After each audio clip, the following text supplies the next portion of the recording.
السلام علیکم ورحمۃ اللہ۔ پیارے دوستو اور عزیزو، اللہ کی ذات سے امید کرتا ہوں کہ آپ سب خیر و عافیت سے ہوں گے۔ قصص النبیین للاطفال دوسری جلد کا سبق نمبر 9 آج پڑھیں گے۔ الرسول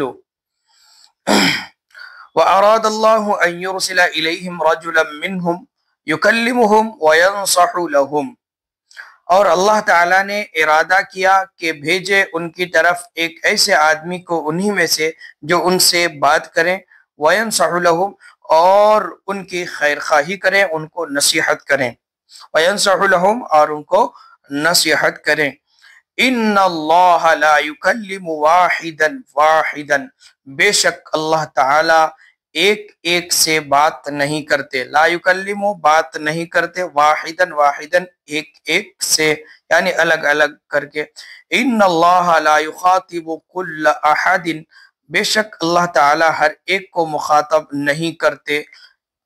یقول لہ افعل کذا، کہ ان سے کہے افعل کذا اس طرح کرو، افعل کذا اس طرح کرو۔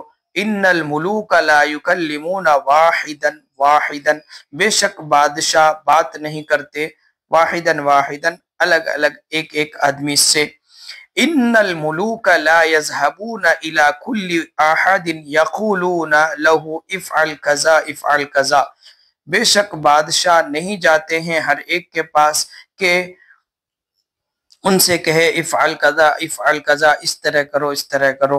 والملوک بشر کالبشر، اور بادشاہ بھی انسان ہوتے ہیں عام انسان کی طرح۔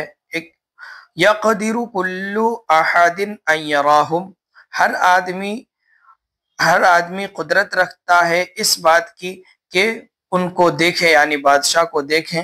ویسمع کلامہم، اور ان کی بات کو سن سکتے ہیں۔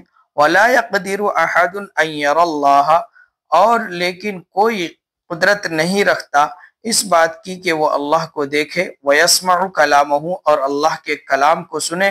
وَيُكَلِّمَهُ، اور اللہ سے بات کریں۔ وَلَا يَقْدِرُ عَلَى ذَلِكَ إِلَّا مَنْ أَرَادَ اللَّهُ إِذَا أَرَادَ اللَّهُ، اور اس پر قدرت نہیں رکھتے مگر وہی آدمی، وہی شخص کہ جس کو اللہ تعالی چاہے۔ اذا اراد اللہ، جب اللہ تعالی ارادہ کرے۔ فاراد اللہ ان یرسل الی الناس رسولا یکلمهم وینصح لهم، چنانچہ اللہ تعالی نے ارادہ کیا کہ بھیجیں، ان یرسلا کہ بھیجیں لوگوں کی طرف ایک ایسے رسول کو جو ان سے بات کریں، وینصح لهم، اور ان کو نصیحت کریں،